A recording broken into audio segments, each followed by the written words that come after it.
Onde está a sua mãe, menina? Ela enviou-me. Vamos começar? O relógio marcava 8h30 da manhã quando o sol começou a atravessar os vidros espelhados do arranha-céus da Atlantic Group, uma das maiores corporações da Europa. As janelas refletiam o céu de Lisboa como se quisessem engolir o horizonte. Lá dentro, o som dos saltos altos misturava-se ao das teclas de computador e dos telefonemas apressados. O andar mais alto era o mais silencioso e o mais temido. Ali, cada passo era calculado, cada palavra medida. No fim do corredor, uma porta de madeira escura trazia uma placa dourada com o nome Eduardo Vasques, presidente executivo. Eduardo tinha 60 anos, cabelo grisalho penteado para trás, rosto sério e um olhar que podia atravessar qualquer um. A reputação dele era conhecida, um homem que não acreditava em desculpas, apenas em resultados. Diziam que em 30 anos de carreira nunca se deixara impressionar por ninguém, nem por lágrimas, nem por sorrisos. Naquela manhã, enquanto folheava relatórios sobre a queda das ações da empresa, a secretária bateu à porta. Senhor presidente, chegou a candidata para a vaga de analista de comunicação. Ele nem levantou os olhos. Mais uma? Quantas são hoje? 6, senhor. Mande entrar a primeira, mais rápido, tenho reunião com o conselho às 10. A porta abriu-se devagar. Entrou uma jovem de 27 anos, vestida com simplicidade, blusa clara, saia escura, uma pasta nas mãos. O nome no currículo era Beatriz Moura. O olhar dela era firme, mas havia uma doçura discreta, o tipo de olhar que carrega esperança. Eduardo levantou os olhos por um breve instante e voltou a olhar para o papel à frente. Sente-se. Beatriz obedeceu. Veio por quê? Para a vaga de analista, senhor. Tenho experiência em marketing digital e comunicações corporativas. Ele folheou o currículo impaciente. Trabalhou em pequenas agências, nada relevante. O que a faz achar que pode trabalhar aqui? Beatriz hesitou um segundo, mas respondeu com calma. Porque acredito que o valor de uma ideia não depende do tamanho da empresa, mas da verdade que ela carrega. Eduardo ergueu uma sobrancelha. Filosofia barata não paga contas. Mas pode mudar uma empresa, respondeu ela sem tremer. O silêncio cortou o ar. Ele apoiou o queixo na mão, observando-a por alguns segundos. Depois, levantou-se, pegou o casaco e caminhou até a janela panorâmica. Lá fora, a cidade parecia pequena. Acha mesmo que alguém como você pode mudar algo neste mundo? Beatriz respirou fundo. Talvez não o mundo, senhor, mas posso mudar uma história. Eduardo riu, não de alegria, mas de ironia. A entrevista acabou. Mas, senhor, eu ainda... Disse que acabou. A porta é ali. Ela levantou-se, recolheu a pasta e saiu em silêncio. O som dos saltos ecoava pelo corredor, misturando-se ao murmúrio distante dos telefones. A secretária olhou-a com pena. Ele é assim com todos. Beatriz apenas sorriu. Então, um dia, ele vai ter de mudar. Horas depois, Eduardo participava de uma reunião tensa com o conselho. Os relatórios eram desanimadores, lucros em queda, perda de contratos, rumores de corrupção interna. Um dos diretores, homem de meia-idade, levantou a voz. Precisamos de uma nova estratégia de comunicação, senhor presidente. A imagem da empresa está a ruir. Eduardo respondeu frio. A imagem não paga dividendos, resultados sim. Mas sem reputação, os investidores fogem, retrucou outro. A tensão crescia. E no meio da discussão, o assistente entrou apressado. Senhor, o ministro cancelou o jantar de amanhã. Eduardo virou-se bruscamente. O quê? Disseram que é por causa da reportagem publicada esta manhã, aquela que acusa a empresa de fraudes nos contratos com o governo. O silêncio caiu como uma pedra. Ele ficou imóvel por alguns segundos, sentindo o sangue ferver. Quem é o autor? O assistente hesitou. Beatriz Moura. O ar pareceu desaparecer. Ele largou a caneta. O nome ecoou na cabeça dele como um trovão. Beatriz, a jovem que ele ignorava naquela manhã, a que falava sobre mudar uma história. E agora, ela era a história. Eduardo levantou-se lentamente, o olhar fixo no horizonte da cidade. Encontrem tudo sobre essa mulher, agora. Ao entardecer, no pequeno apartamento de Beatriz, o ambiente era simples. Livros espalhados, uma planta na janela, o som suave de uma música antiga.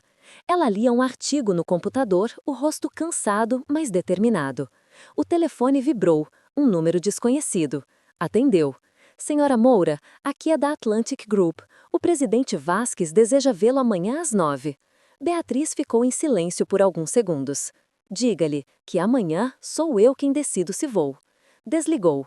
Ficou olhando pela janela, o céu tingido de laranja. Por um instante sorriu com ironia. A vida tinha um senso de justiça peculiar. E enquanto a cidade mergulhava na noite, dois mundos, o do poder e o da verdade, preparavam-se para colidir. O relógio do escritório marcava 9 em ponto quando as portas de vidro do Atlantic Group se abriram novamente. O movimento era frenético, jornalistas à entrada, funcionários apressados, olhares desconfiados.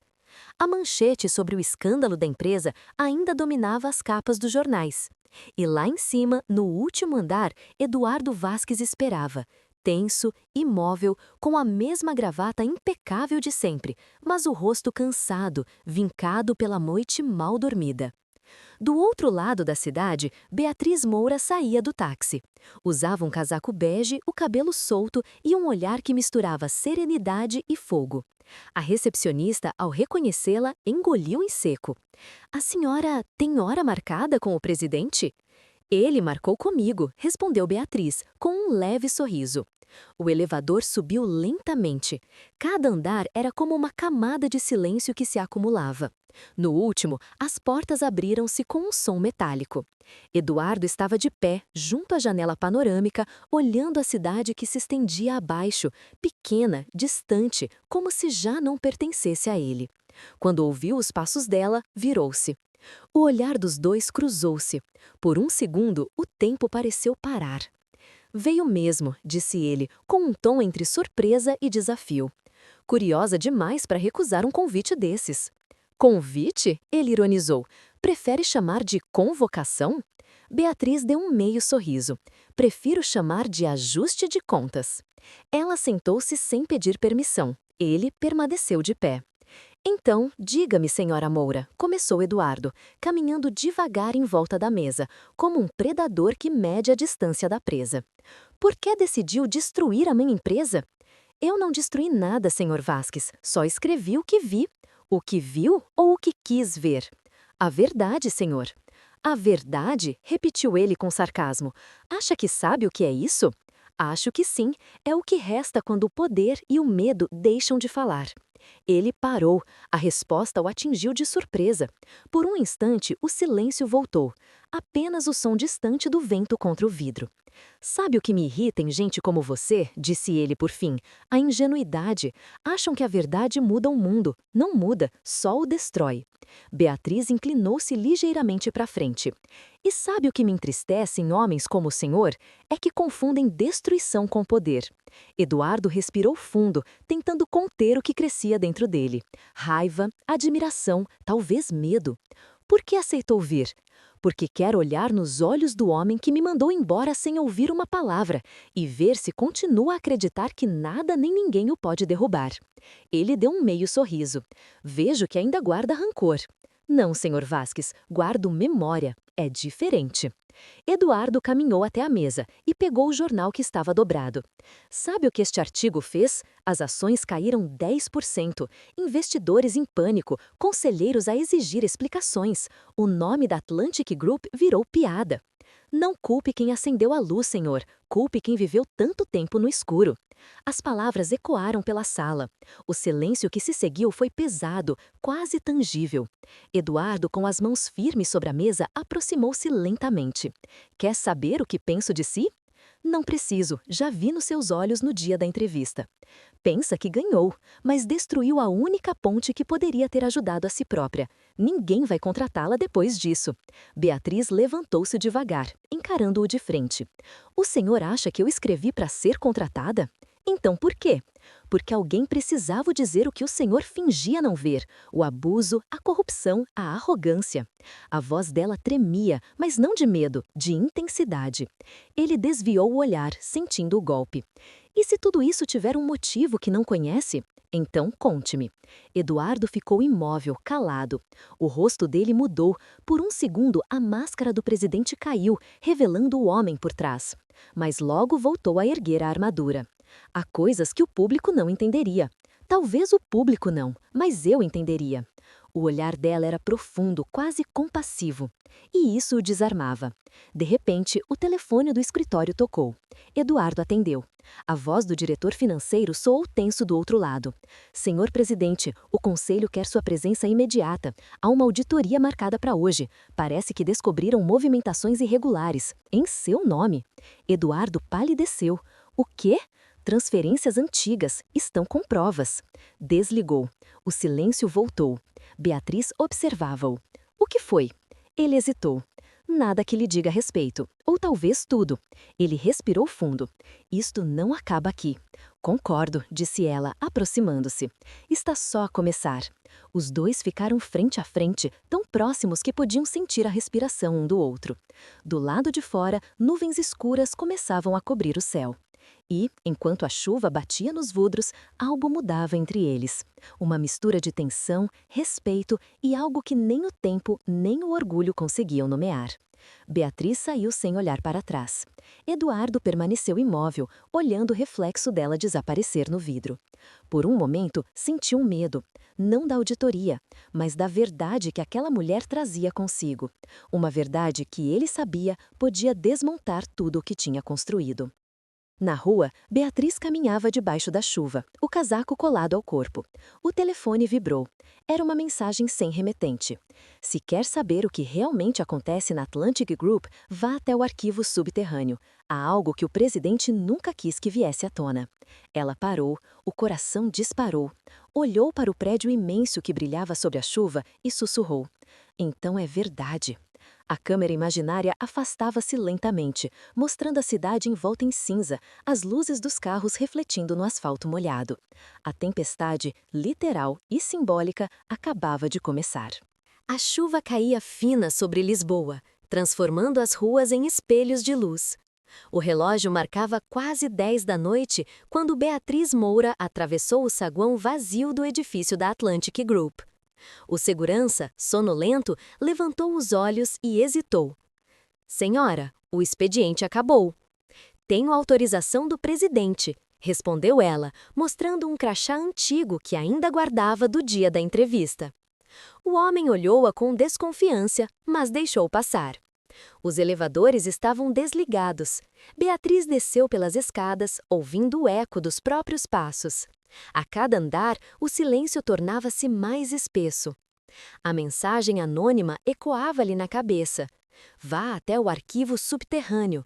Há algo que o presidente nunca quis que viesse à tona. No subsolo, o ar era mais frio. As luzes fluorescentes piscavam. Um zumbido baixo preenchia o espaço, como se o prédio respirasse. Empurrou a porta metálica com esforço. O cheiro a pó e papel antigo encheu-lhe o nariz. Filas intermináveis de arquivos alinhavam-se à frente dela, com etiquetas amareladas. Contratos 2014, Parcerias 2016, Auditoria 2018. Ela caminhou devagar, passando os dedos pelas pastas, até parar numa que chamava a atenção. Fundo Atlântico, Projetos Humanitários. Abriu-a.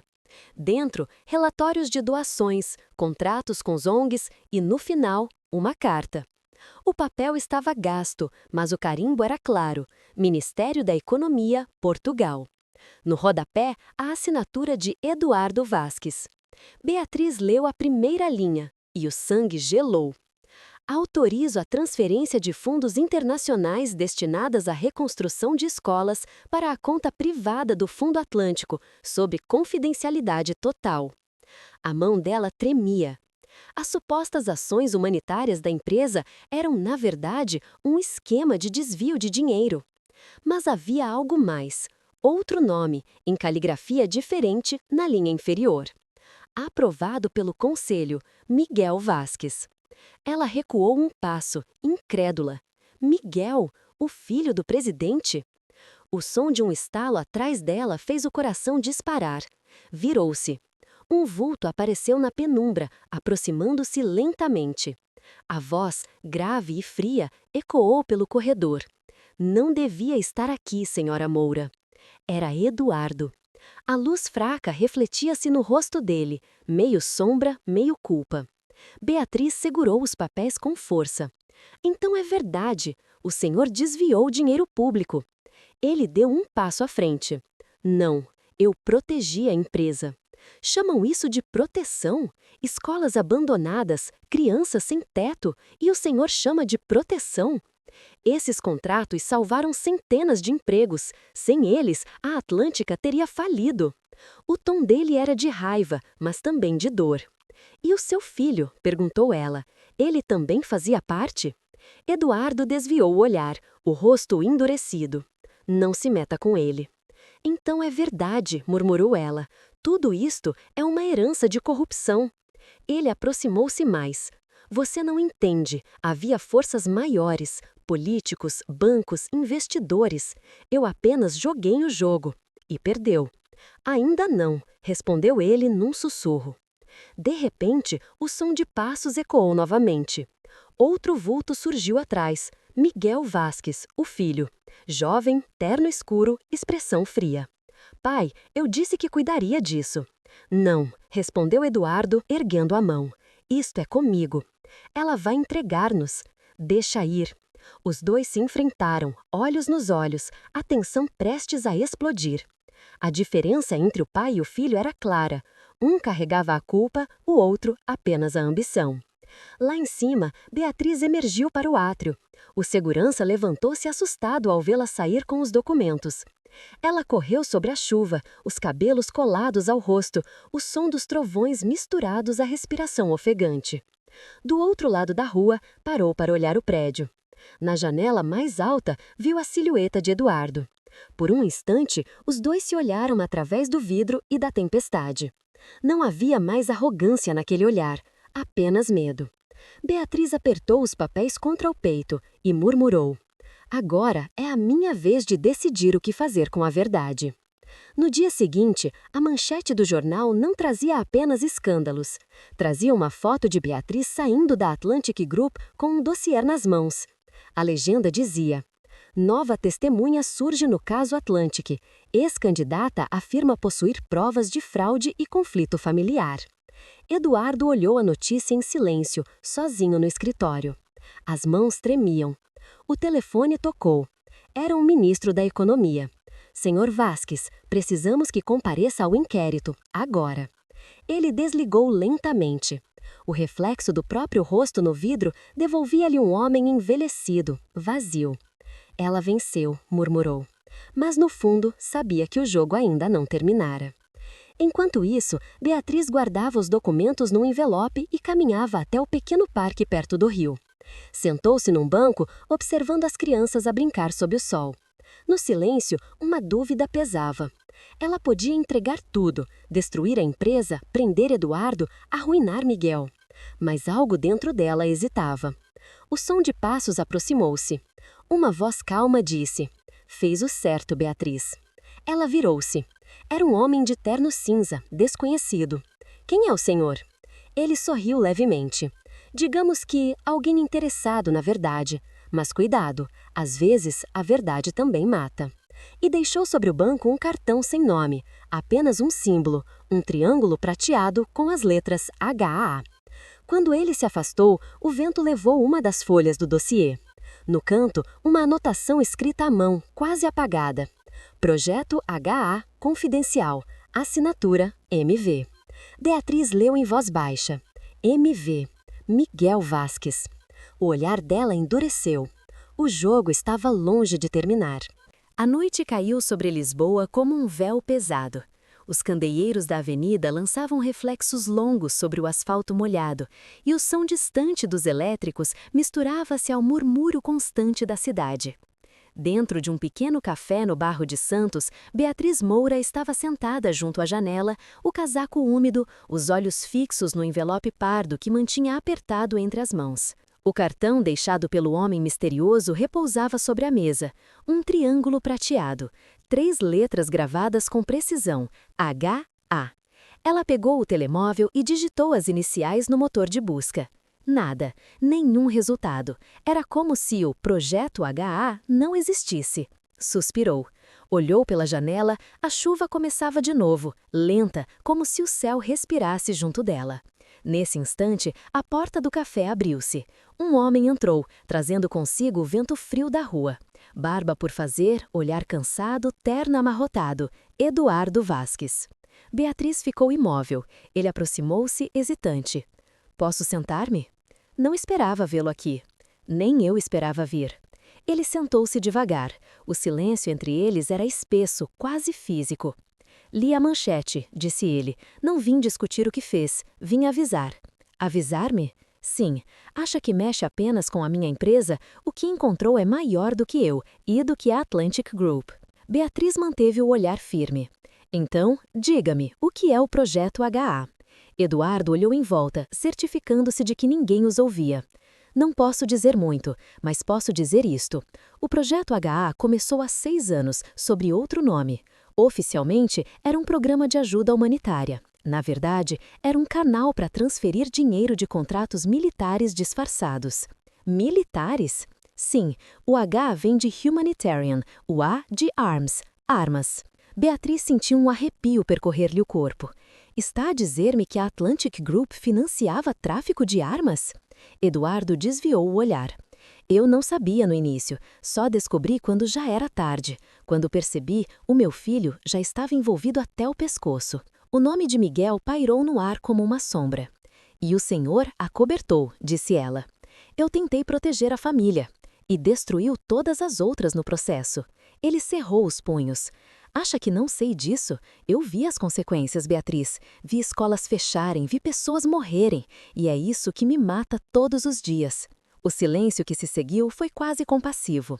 Ela olhou para ele e pela primeira vez não viu o homem arrogante da entrevista. Viu um pai, um homem quebrado pelo próprio poder. "Por que está dizendo-me tudo isso agora?" perguntou ela. Eduardo respondeu num tom baixo. "Porque alguém quer calá-la, e porque talvez ainda haja uma forma de parar o que está por vir." "O que quer dizer?" Ele aproximou-se ligeiramente, sussurrando. "Há um disco rígido escondido no cofre do meu escritório. Contém todas as transações do Projeto HA. Nomes, contas, datas. Se cair nas mãos erradas, o governo inteiro entra em colapso." Beatriz recostou-se na cadeira, incrédula. "E o então que me conta isto?" Eduardo olhou-a nos olhos. "Porque confio mais em si do que em qualquer pessoa à minha volta." Ela soltou uma risada breve, amarga. "Confia em quem o expôs ao mundo? Que ironia!" "Talvez precise ser exposto para finalmente entender quem sou." Nesse instante, o vidro do café estalou. Um tiro. O som seco cortou o ar. As pessoas gritaram. Eduardo empurrou Beatriz para o chão, protegendo-a com o corpo. Do lado de fora, um carro preto arrancava em alta velocidade. As janelas do café estavam rachadas, os copos tombados. O cheiro a pólvora misturava-se ao café derramado. "Meu Deus!" murmurou Beatriz. Eduardo levantou-se com dificuldade, o ombro a sangrar. "Tem medo do que sabem", disse ele, entre dentes. Ela agarrou o braço. "Temos de ir ao hospital." "Não, ao cofre, agora." Minutos depois, o carro de Beatriz cortava as ruas de Lisboa sobre a chuva. As sirenes da polícia ecoavam à distância. Eduardo, pálido, mantinha a mão pressionada sobre o ferimento. Chegaram ao edifício da Atlantic Group pouco antes da meia-noite. As luzes estavam apagadas, o silêncio total. Entraram pelos fundos, o som das chaves ecoou pelo corredor. O escritório presidencial estava como sempre, impecável, frio, impessoal. Eduardo aproximou-se da parede lateral e abriu um painel escondido. Atrás, um cofre digital. Digitou o código. O som metálico da fechadura girando quebrou o silêncio. Dentro, um pequeno disco rígido e uma pasta preta. Aqui está, tudo o que eles tentaram esconder. Beatriz pegou no disco com cuidado. E agora? Eduardo fitou-a exausto. Agora, entregamos ao mundo. Mas antes que pudessem sair, as luzes acenderam-se bruscamente. A voz fria e calma ecoou da porta. Nem pensem em fazê-lo. Miguel Vasquez estava ali, armado, com um sorriso que não chegava aos olhos. Sabia que virias, pai. Eduardo virou-se lentamente. Miguel, acaba com isso. Ainda dá tempo de parar. Parar quando já tenho nas mãos o que tu escondeste. O projeto HA é meu agora. Beatriz deu um passo à frente. Tu estás a brincar com vidas humanas. Não me venha com moralidade, senhora Moura. O mundo sempre pertenceu aos que têm coragem para sujar as mãos. Eduardo levantou a voz, trêmula de raiva. Isso não é coragem, é vazio. Não, respondeu o filho, é sobrevivência, coisa que nunca entendeu. Os três ficaram imóveis por um instante. A tensão era cortante. Beatriz olhou discretamente para a mesa. O telefone. Se conseguisse alcançar, Miguel apontou a arma para o pai. Entrega-me o disco. Eduardo deu um passo à frente. Não. Então, vais morrer com ele. O som do gatilho sendo puxado ecoou pela sala. Mas antes que o disparo soasse, Beatriz lançou-se para o lado e atirou um objeto pesado contra o braço de Miguel. O tiro ricocheteou na parede. Eduardo aproveitou o momento e empurrou o filho. A arma caiu. Os dois lutaram. Móveis tombaram. Vidros estilhaçaram. Beatriz correu, apanhou o disco e com mãos trêmulas guardou no bolso. Miguel, furioso, empurrou o pai contra a mesa. Eduardo caiu, respirando com dificuldade. Beatriz gritou, basta, Miguel! Mas ele já recuperava a arma. O cano apontava diretamente para ela. De repente, um disparo ecoou, um som seco, final. Miguel cambaleou, o olhar vazio. A arma caiu da sua mão. Olhou para o peito surpreso. E atrás dele, Eduardo, segurando outra arma, trêmula, fumegante. Perdoa-me, filho, murmurou o presidente, antes de cair de joelhos. Beatriz correu até eles, o coração em desejo. Miguel, no chão, ainda conseguiu dizer, ele nunca me perdoou. E o corpo dele ficou imóvel. Eduardo, com lágrimas misturadas ao sangue, olhou para Beatriz. Acabou. Ela balançou a cabeça. Não, senhor Vasquez, agora que vai começar. A verdade. Horas depois, o sol nascia sobre o Tejo. Beatriz caminhava sozinha até a redação do jornal. Nas mãos, o disco rígido. O vento frio cortava-lhe o rosto, mas havia paz em seu olhar. Dentro dela, sabia que aquele era o fim de uma era e o início de outra. Mas longe dali, uma figura observava de um carro preto estacionado.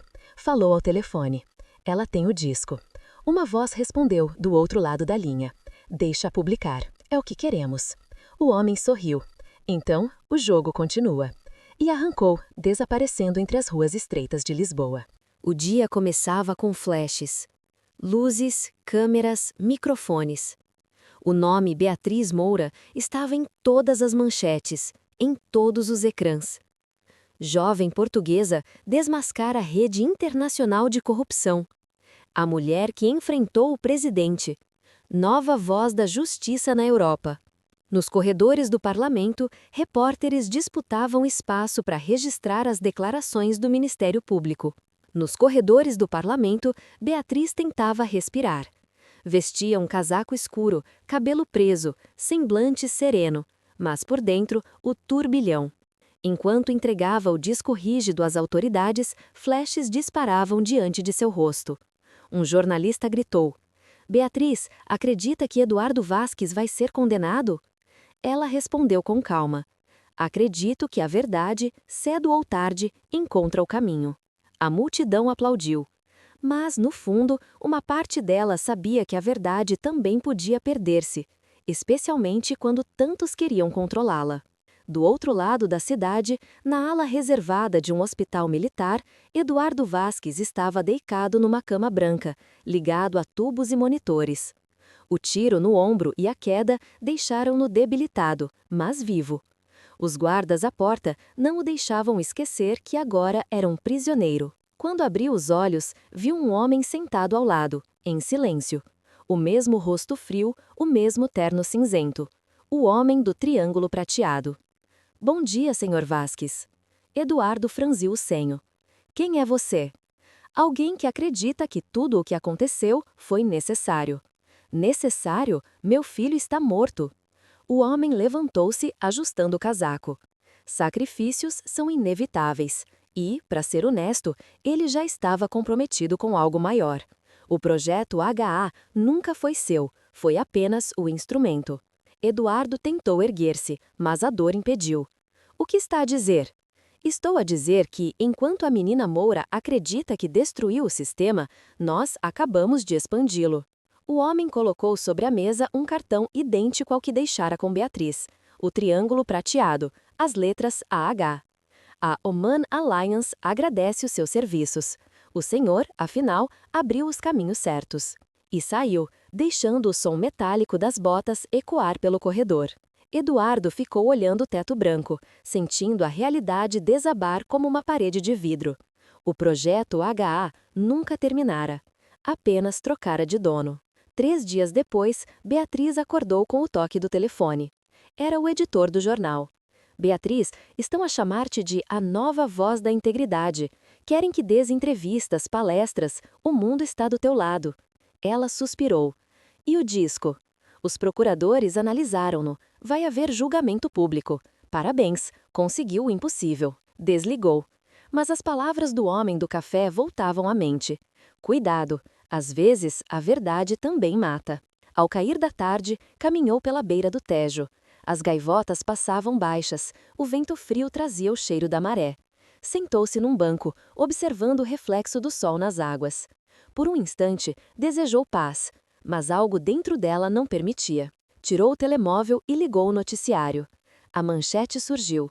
Nova empresa filantrópica substitui o Grupo Atlantic em contratos internacionais. Fundação HA, Human Alliance, promete transparência e reconstrução global. O coração de Beatriz gelou. As mesmas letras, o mesmo símbolo, o mesmo triângulo prateado. A imagem da tela mostrava o mesmo homem do café, agora de terno impecável, discursando diante de uma plateia de ministros e diplomatas. Acreditamos num futuro onde negócios e humanidade caminham juntos, dizia ele, com um sorriso ensaiado. A Human Alliance nasce das cinzas de um sistema corrupto e promete ser a nova era da ética empresarial. Beatriz sentiu um nó na garganta.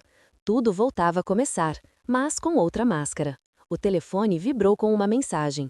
Número desconhecido. Achou que podia mudar o mundo?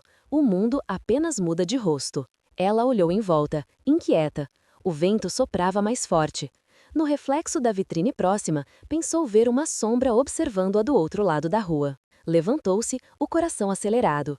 Começou a andar, disfarçando, mas a sensação de estar a ser seguida não a abandonava. Dobrou a esquina e entrou num beco estreito. A luz das lâmpadas oscilava. Ouviu passos atrás de si. Virou-se. Nada. Mas no chão encontrou algo. Um envelope branco, sem remetente. Dentro, apenas uma fotografia. Ela e Eduardo saindo do hospital naquela noite do tiroteio. No verso, uma frase escrita à mão. Ele ainda é o elo. Proteja-o. Beatriz sentiu um arrepio. Olhou à volta, mas o beco estava vazio. Guardou a foto no bolso e saiu apressada. No hospital, Eduardo dormia, atormentado. Sonhava com o rosto do filho, com o disparo, com o sangue. Acordou sobressaltado, suando, e viu alguém à beira da cama. Beatriz. Ela segurava o mesmo envelope. Quem são eles, Eduardo? Quem é a Human Alliance? Ele fechou os olhos. Gente que acredita que pode controlar tudo, até a consciência. E o senhor? Eu fui apenas o engenheiro que construiu a ponte para eles passarem. Beatriz sentou-se. Então ajude-me a destruí-los. Ele sorriu, fraco. Quer destruir algo que não tem rosto? Eles já estão dentro dos ministérios, das ONGs, dos bancos. Não há como vencê-los com manchetes. Mas há sempre uma forma. E qual seria? Mostrar-lhes que o medo mudou de lado. Eduardo a observava e, por um instante, viu em Beatriz o reflexo da coragem que perdera. A jovem que ele desprezava era agora o seu espelho e talvez a sua redenção. Então o cofre tinha mais do que o disco? Perguntou ela. Ele hesitou. Sim, um documento, codificado, o verdadeiro plano. Mas Miguel levou uma cópia antes de morrer. Então há mais alguém com acesso? Sim, e essa pessoa está dentro do governo. A tensão voltou a preencher o quarto. Beatriz levantou-se. Então é lá que começo. Eduardo tentou segurá-la. Beatriz, eles matam quem tenta enfrentá-los. Ela olhou, determinada. Então terão de tentar 2 vezes. Saiu, deixando o quarto mergulhado em silêncio. Do lado de fora, o céu escurecia novamente. As luzes da cidade acendiam-se uma a uma. Beatriz caminhava pela calçada, o rosto parcialmente iluminado pelos faróis dos carros. No bolso, levava a fotografia, no coração, o peso da verdade. E enquanto a câmera imaginária subia lentamente sobre a cidade, a narração invisível parecia sussurrar. Quando a verdade ganha luz, as sombras aprendem a mudar de forma. A música crescia, misturando notas de piano e violinos, e Beatriz desaparecia entre as ruas de Lisboa, caminhando rumo a algo que nem ela sabia nomear, mas que sabia, no fundo, ser o início de uma nova guerra. Lisboa. Madrugada. O céu ainda carregava nuvens pesadas e o ar frio do Tejo entrava pelas janelas abertas do escritório improvisado de Beatriz Moura. Sobre a mesa, pilhas de papéis, recortes de jornal e o laptop aberto com múltiplas abas. As mesmas 3 letras piscavam no ecrã, como um enigma. HA. Human Alliance.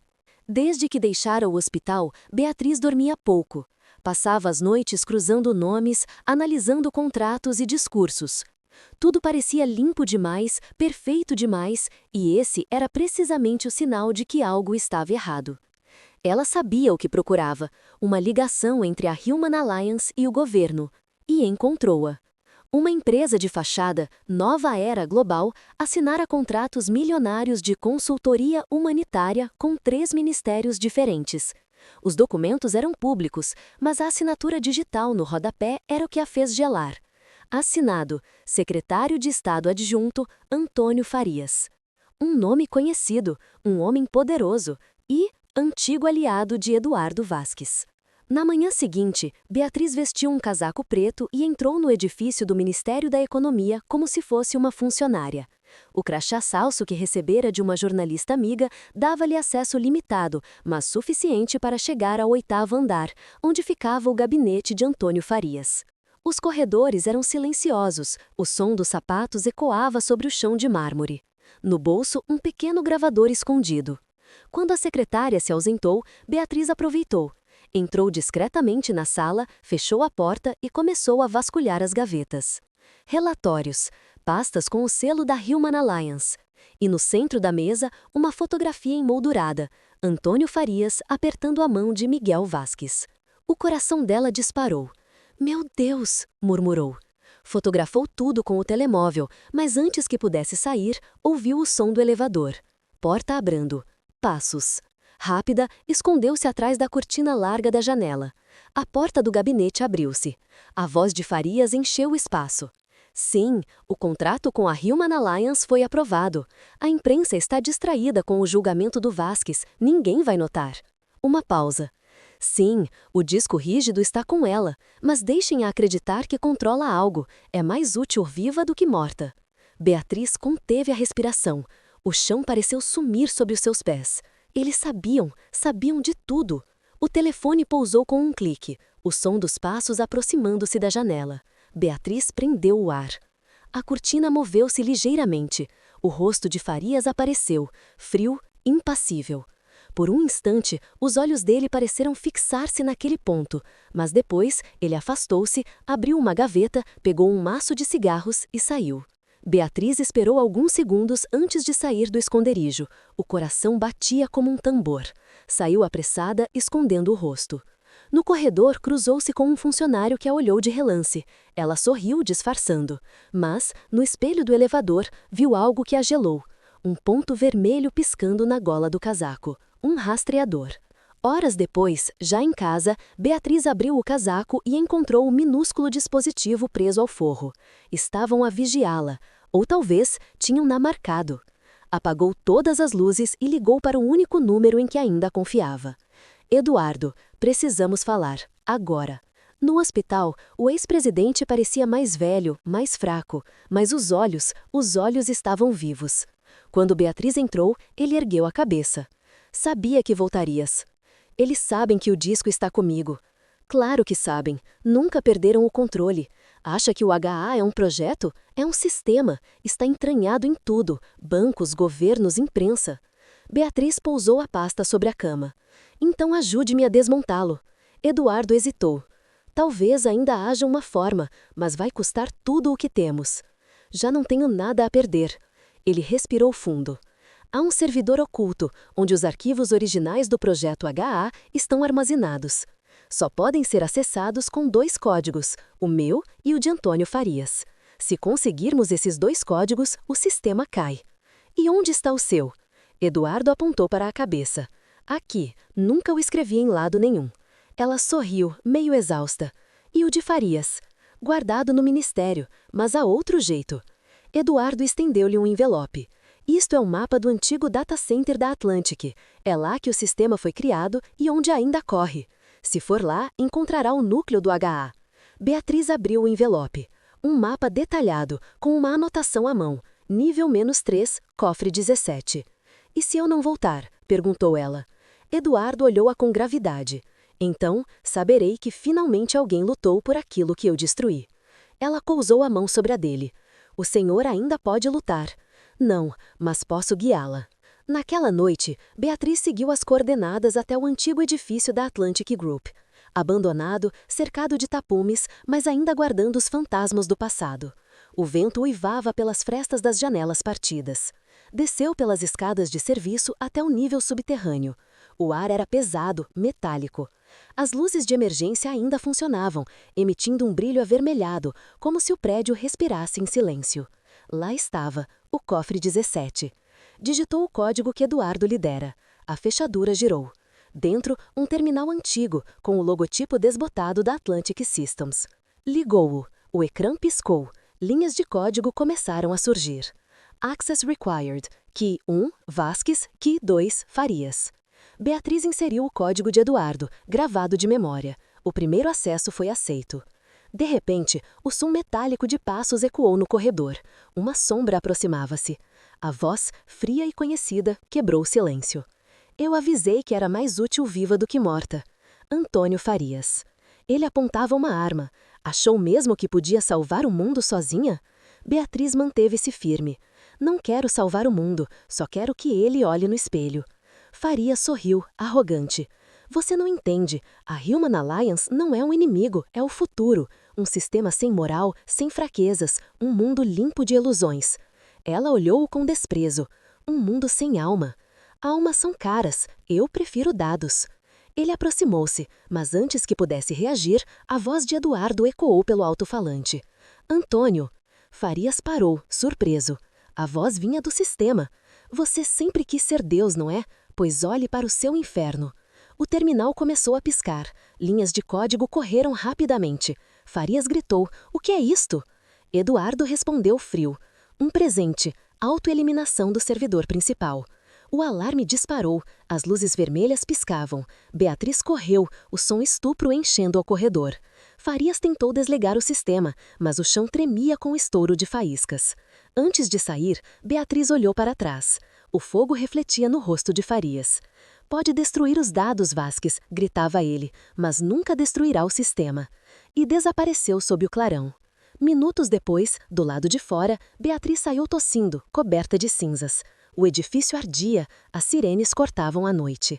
No hospital, Eduardo sorria fracamente ao ver o noticiário. Incêndio destrói instalações da antiga Atlantic Group, suspeita de sabotagem. Beatriz olhou para o céu, o rosto iluminado pelo fogo. Sabia que o sistema havia sido desativado, mas não destruído, porque ideias como essas não morrem, apenas adormecem. Ela respirou fundo. O mundo vai acordar, sussurrou. E caminhou pela rua deserta, com o vento a levantar-lhe os cabelos, enquanto o amanhecer despontava sobre Lisboa. Um novo dia, talvez mais limpo, talvez não. O amanhecer em Lisboa não trouxe paz. Nos ecrãs das televisões e nos outdoors digitais espalhados pela cidade, uma nova manchete dominava as notícias. Crise nacional. Incêndio destrói provas e lança suspeita sobre ex-jornalista. Beatriz Moura é agora procurada por sabotagem e conspiração. O mundo virara-se contra ela. Os mesmos rostos que aplaudiram a sua coragem agora exigiam punição. O nome dela, que simbolizava verdade, era agora sinônimo de traição. Beatriz observava a multidão do outro lado da rua, escondida sob o capuz. O reflexo da própria imagem nos ecrãs, com a legenda "Procurada", parecia zombar do que restava de sua fé. Pegou o telemóvel, mãos trêmulas, e ligou para o único número que ainda podia atender. "Eduardo, sou eu." Silêncio. Depois, a voz rouca respondeu: "Estás a ser seguida." "Como sabe?" "Porque eu também estou." Ela olhou ao redor. Um carro preto estacionado na esquina. O mesmo símbolo, triângulo prateado, colado no vidro. "Eles querem o disco de volta", disse ele. "Mas o sistema foi destruído." "Não, Beatriz. O incêndio foi só um pretexto. O servidor principal estava replicado fora do país. A Human Alliance sobreviveu e agora precisam de ti para decifrar os dados que ficaram." Beatriz engoliu seco. "Estão a transformar-me na inimiga e eu no mártir que eles precisam." O silêncio entre os dois carregava algo mais do que medo, uma espécie de resignação. "Encontra-me", disse ele, "último andar do antigo prédio do Diário Nacional, antes do pôr do sol." "Por que lá?" "Porque é onde tudo começou." O sol descia devagar quando Beatriz chegou ao prédio abandonado. As paredes descascadas ainda guardavam cartazes velhos de campanhas eleitorais. O vento fazia ranger as janelas partidas. Ela subiu as escadas em espiral, cada passo ecoando no vazio. No último andar, encontrou Eduardo Vasques sentado junto à janela quebrada, o casaco escuro e o olhar perdido na linha do horizonte. O Tejo refletia o vermelho do entardecer. "Chegou", disse ele, sem se virar. "Devia estar num hospital. Hospitais são para quem quer viver." Beatriz aproximou-se devagar. O rosto dele parecia mais velho, mas havia serenidade. "Por que me chamou aqui?" Eduardo tirou do bolso um pequeno pendrive. "Isto é o código de replicação, o verdadeiro, o que falta para ativar ou destruir o núcleo da Human Alliance." Ela olhou o objeto com cautela. "E por que não destrói?" "Não, Beatriz. O incêndio foi só um pretexto. O servidor principal estava replicado fora do país. A Human Alliance sobreviveu e agora precisam de ti para decifrar os dados que ficaram." Beatriz engoliu seco. "Estão a transformar-me na inimira e eu no mártir que eles precisam." O silêncio entre os dois carregava algo mais do que medo, uma espécie de resignação. "Encontra-me", disse ele, "último andar do antigo prédio do Diário Nacional, antes do pôr do sol." "Por que lá?" "Porque é onde tudo começou." O sol descia devagar quando Beatriz chegou ao prédio abandonado. As paredes descascadas ainda guardavam cartazes velhos de campanhas eleitorais. O vento fazia ranger as janelas partidas. Ela subiu as escadas em espiral, cada passo ecoando no vazio. No último andar, encontrou Eduardo Vasques sentado junto à janela quebrada, o casaco escuro e o olhar perdido na linha do horizonte. O Tejo refletia o vermelho do entardecer. "Chegou", disse ele, sem se virar. "Devia estar num hospital. Hospitais são para quem quer viver." Beatriz aproximou-se devagar. O rosto dele parecia mais velho, mas havia serenidade. "Por que me chamou aqui?" Eduardo tirou do bolso um pequeno pendrive. "Isto é o código de replicação, o verdadeiro, o que falta para ativar ou destruir o núcleo da Human Alliance." Ela olhou o objeto com cautela. "E por que não destrói?" "Porque já não posso. O sistema reconhece-me como ameaça. Só você tem acesso." "Como assim?" "Durante o processo de cópia, associei o código à sua assinatura digital. Só pode ser decifrado com a tua chave." Beatriz respirou fundo. "E se eu não quiser usá-lo?" Eduardo sorriu, amargo. Então, eles ganharam. Um som interrompeu o momento, o barulho distante de hélices. Um helicóptero sobrevoava o prédio, sirenes ecoavam nas ruas. "Eles já sabem", murmurou Beatriz. Eduardo levantou-se com dificuldade. "Vão cercar o prédio, tens minutos." Ela olhou aflita. "Venha comigo." "Não posso." "Pode sim." "Não, Beatriz, eles só te deixarão escapar se pensarem que me apanharam." Ela entendeu e sentiu o estômago apertar. "Não vai fazer isso." Ele sorriu cansado. "Durante toda a vida construí muros. Talvez hoje seja o dia de os derrubar." As vozes dos agentes subindo as escadas ecoavam. "Senhor Vasques, em nome da Segurança Nacional." Eduardo colocou o pendrive nas mãos de Beatriz. "Quando saíres, vai até o porto. Procura o navio Aurora. Alguém lá vai ajudar-te." Ela tentou argumentar, mas ele interrompeu. "Vai, agora." Os passos estavam próximos. Ela correu até à porta lateral, hesitando por um segundo. Olhou para trás. Eduardo estava de pé, imóvel, o rosto voltado para a luz dourada do pôr do sol. "Por que eu?" perguntou ela, quase num sussurro. Ele respondeu sem virar o rosto. "Porque foste a única que ousou olhar-me nos olhos e ver o homem por trás do título." Beatriz saiu. O som dos helicópteros ficou mais alto. Os agentes invadiram o andar. Do corredor, ela ouviu as ordens, os gritos e depois um único disparo. Um silêncio absoluto. As lágrimas vieram sem permissão, mas ela não podia parar. Desceu as escadas correndo, o coração aos pulos. Lá fora, a noite já havia caído. Entrou no carro que a esperava no beco, o mesmo homem do triângulo prateado ao volante. Ele olhou-a, impassível. Tem o código. Ela assinou. Então venha, o Aurora parte em 30 minutos. O porto estava envolto em neblina. Navios atracados, sirenes distantes, o som das gaivotas cortando o ar. Beatriz caminhou rápido pelo cais, o pendrive apertado na mão.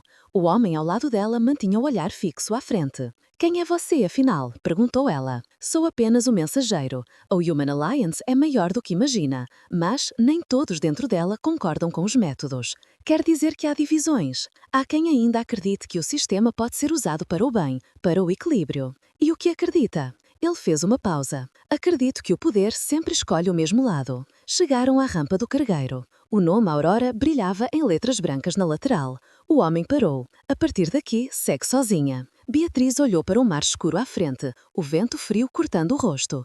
Antes de subir, virou-se para ele. Diga-me uma coisa, por que me ajudou? Ele encolheu os ombros. Porque às vezes a verdade também precisa de alguém que a leve embora. Ela despachou a porta. O navio começou a afastar-se lentamente. As luzes da cidade ficaram para trás, pequenas, distantes como memórias. Beatriz encostou-se à morada, olhando o horizonte. O pendrive ainda na mão. Dentro dele, a chave para libertar o mundo ou destruí-lo. No reflexo da água, o rosto dela parecia outro, cansado, mas vivo.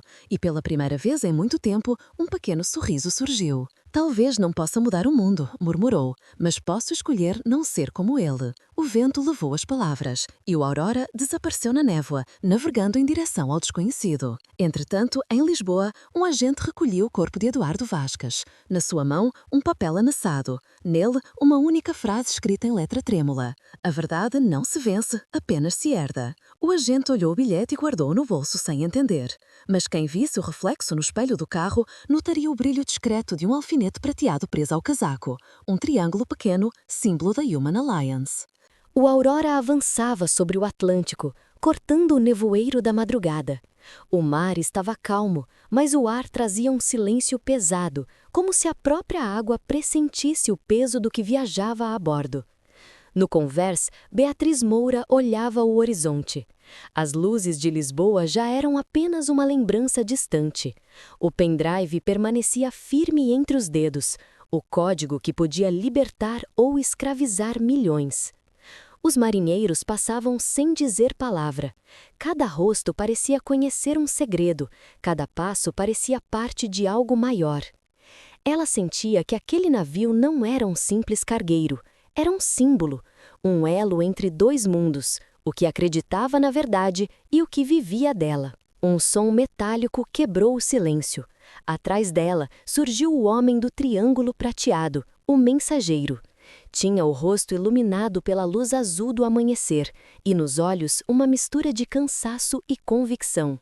"Dormiu?" perguntou ele. "Não, a consciência não me deixa." "Está a caminho do conselho." "Que conselho?"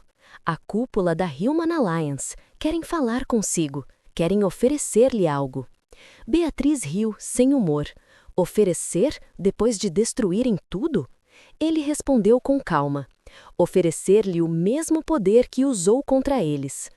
O salão principal do navio parecia saído de outro mundo. Telas transparentes flutuavam com gráficos, rostos projetados, vozes misturadas em vários idiomas. No centro, uma mesa oval de vidro e, acima dela, o símbolo, o triângulo prateado.